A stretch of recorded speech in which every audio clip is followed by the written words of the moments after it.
In the spring of 2021, my wife and I decided to rent a studio. It was a building that had been a grade school, I believe, and it was converted to an alternative high school in the 80s and 90s. And about 10 years ago, a guy by the name of Logan Pujanin bought it and converted it into artist studios and called it the Studio School. And we were just looking for a small space. We didn't need a full classroom, but he had this small, it was the health office previously, I think, where the nurses worked. We just decided to get that, and it was pink. As you can see, it really needed a paint job. And so I went over to our local paint store, found a really handsome shade of gray known as Carter gray, kind of a neutral gray with hints of sort of a brownish olive. Anyway, I took the extra step of taping everything. I didn't want to get any paint on the wood trim, and it took about 4 or 5 days all told. Once I got the tape up, it was pretty easy just to cover everything. However, that pink was really powerful. It needed lots of areas needed a second coat, but just sort of did the best I could with it. Looking back, I'm kind of shocked. I haven't done anything this extensive to my own house even, but I still think that was a really good call on the gray. The lights were a new acquisition from Sue Cook, who is a childhood friend of my mom's. Her husband was a photographer, Johnny Cook. He had passed. So I felt that this studio was a good home for those lights, and that's definitely how we got it set up first, as a photo studio. And I suppose that was always the plan, to have it be a photo studio. We'd do headshots, but my wife did one, I did one, but beyond that, I honestly never really entertained seriously the idea of bringing people in for photo shoots. I've always kind of bristled at the idea of, it's like my responsibility to make them look good, senior portraits, etc. So this very early on became an experimental workspace for me. I was really influenced by Alex Soth and the whole farmhouse project that he did. The idea that you could just kind of go to a space with no plan and just kind of see where your curiosity and your imagination would take you. These light tracings that I did, I kind of like how they look.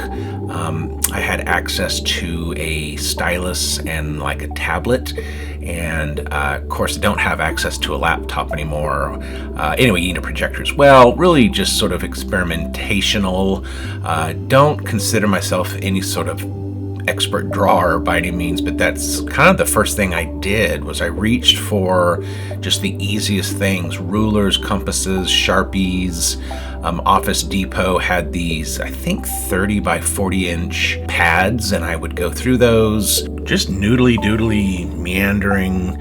Just, it's what you do when you're trying to bring form to an idea in your head. I don't know, I look at these now and they look like deconstructed aperture diagrams. I kind of like how those came out, actually. But yeah, just kind of seeing where my curiosity would take me. I got a lot of usage out of what I call the egg timer.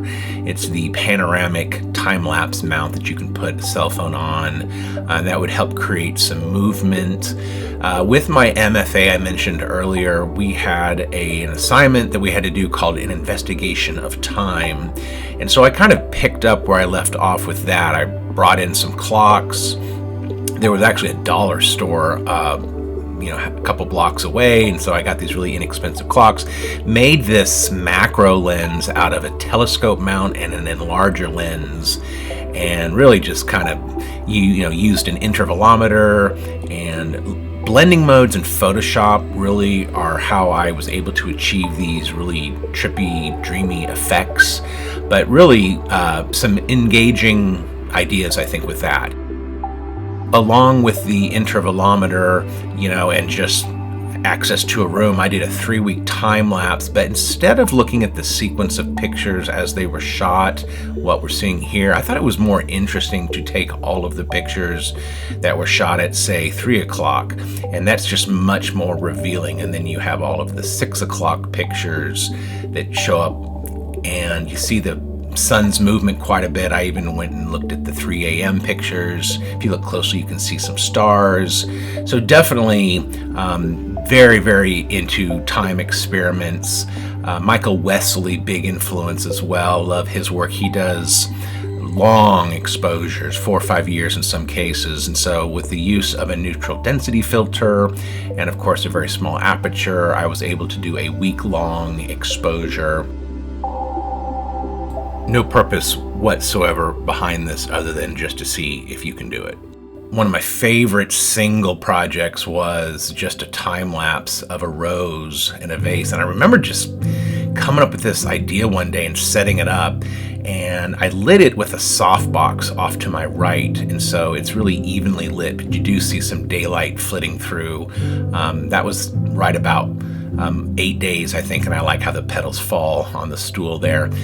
The Epic Center, I have done a lot of pictures. I would say it's a definite muse that I've had living here in Wichita. The thing about this studio is you couldn't see it directly. If you got up on a ladder though and looked out the top of the window, you could see it perfectly. It was framed actually by this stair handle thingy, but I got my telescope, put it on top of two stands, very sort of precarious, and I let it go for, I can't remember how long. I think every few hours I would have to take a picture for like a week.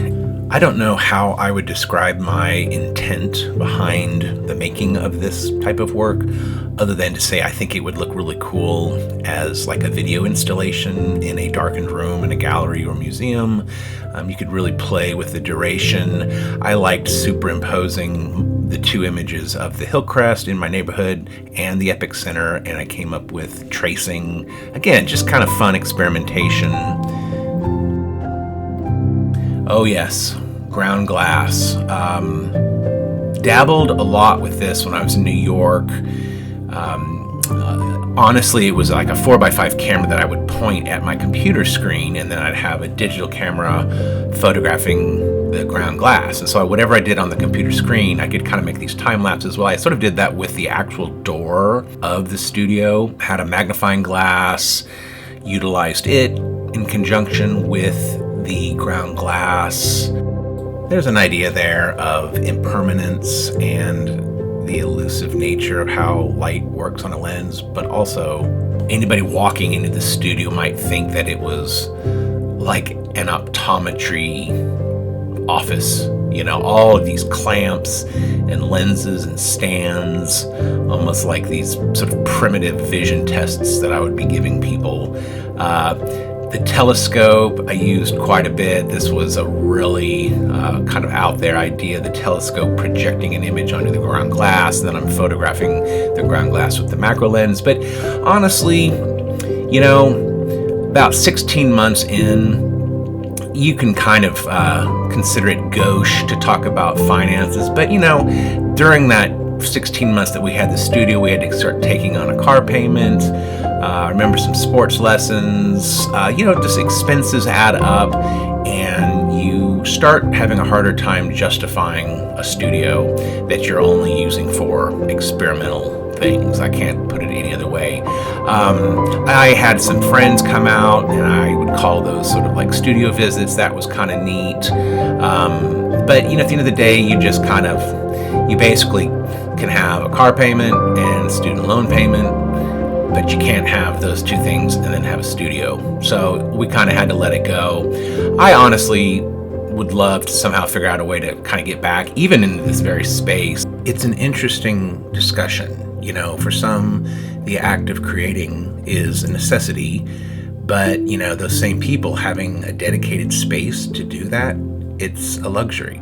And so you just keep it for as long as you can, and the ideas that you gain from that experience are what you keep for the long haul.